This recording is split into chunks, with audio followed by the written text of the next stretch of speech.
Hello, ഇത് നമ്മുടെ വീട്ടിൽ ആദ്യമായിട്ടുണ്ടായ അബിയു ആണേ. ഇത് 2 വർഷത്തിന് മുമ്പാണ് ഈ പ്ലാന്റ് വാങ്ങി വെക്കുന്നത്. ഇതിലൊരു 4 പൂക്കളോളം ഇത്തവണ ഉണ്ടായെങ്കിലും ഒരെണ്ണമാണ് കായായിട്ട് നമുക്ക് കിട്ടിയത്. അപ്പം ഇതിപ്പോൾ പൂർണ്ണമായിട്ടും പഴുത്തിട്ടില്ല. മുഴുവനായും മഞ്ഞ നിറത്തിലാകുമ്പോഴാണ് നമുക്കിത് കഴിക്കാൻ പറ്റുന്നത്. അപ്പോൾ ഇത് മാങ്ങയൊക്കെ പോലെ നമുക്ക് പിച്ച് വെച്ച് പഴുപ്പിച്ച് കഴിക്കാൻ പറ്റില്ല എന്ന് കേട്ടിട്ടുണ്ട്.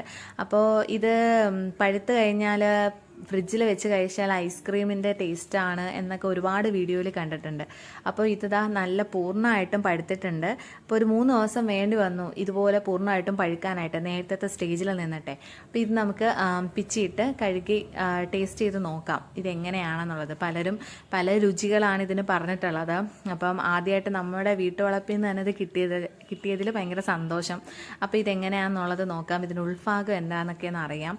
അപ്പോൾ അതാണ്ടേ ഒരു നാരങ്ങയൊക്കെ കട്ട് ചെയ്യുന്ന പോലെ നമുക്ക് നടുവേന്ന് കട്ട് ചെയ്യാം.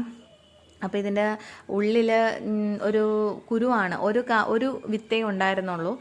ചിലതിലൊക്കെ 4 എണ്ണമൊക്കെ വരുമെന്ന് കേട്ടിട്ടുണ്ട്. അപ്പോൾ ഇതിൽ നല്ല അത്യാവശ്യം വലുപ്പമുള്ളൊരു വിത്തായിരുന്നു. നല്ല ഫ്ലഷിയാണ്, നല്ലൊരു വാട്ടർ കണ്ടൻ്റൊക്കെ ഉള്ളതായിട്ട് തോന്നുന്നുണ്ട്. നമുക്കിത് സ്കൂപ്പ് ചെയ്ത് കഴിക്കാം.